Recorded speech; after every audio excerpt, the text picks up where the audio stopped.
being here. I really do. You do a lot of things today. I appreciate you. Been watching, proud, great environment, really good college basketball game. Illinois is really good. Obviously, they're ranked for a reason, and the RAC was rocking. And we're very thankful to everyone that showed up. Made it a tough, great, and exciting environment. Steve, what did you think of the way Ron played, and also the way his teammates were feeding him once he got hot? I tell you, they embrace each other's success. I love that part of this team. And Ron had one of those days that started off. He made a couple. I like the way we got him the basketball, moved him around the court. But I really liked our defense. Quite honestly, I liked his defense too in the basketball game. So I'm always concerned about that end of the floor. But it was Ron's night, and we got him the basketball. And I think that's what makes us a good team. It's been different players' nights and different games, and we seem to embrace the success someone else has, and that's a sign of a good team. And, we're living in a selfie world, and we're playing a team sport. So when they embrace someone else's success, I think it's great. It's great. With Iowa out, it seemed like they were going with Trent to initiate their offense. You guys held them to 9 points on 2 of 13 shooting. What do you think about your defense on him?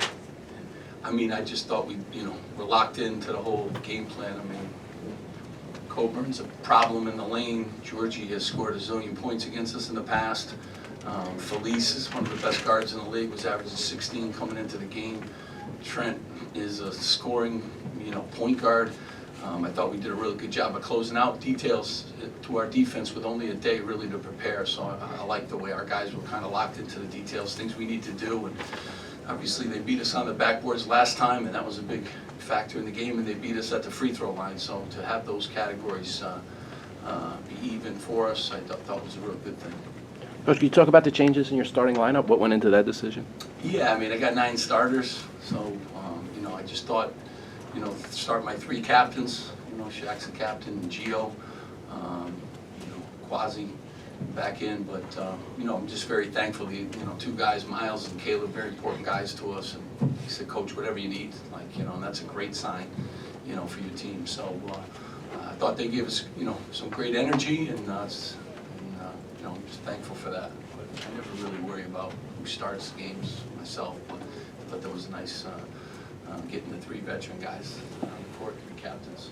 Going off that, Miles has been struggling with foul trouble, but he only had 1 foul today. Do you think coming off the bench kind of helped him? He's nervous going to a game. Do you think that had any effect on him? Yeah, I mean, I don't know. He fouls a lot at all points of the game, so I'm just thankful that he didn't. And when you're playing the big guys that we're playing against, obviously you saw, Coburn's a problem, so he collects fouls. So, just very thankful. I thought Czech gave us some real good energy too out the gate. You guys went on a 7-0 run to really pull away. Gio has 2 no assists and hits the shot.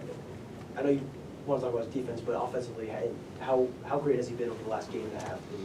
Yeah, I mean, he's been good, but he's had better practices. I mean, thought Ron had good practices. Paul's been having good practices. Quasi's been very consistent with that. So Gio's been much better in practice, scoring more.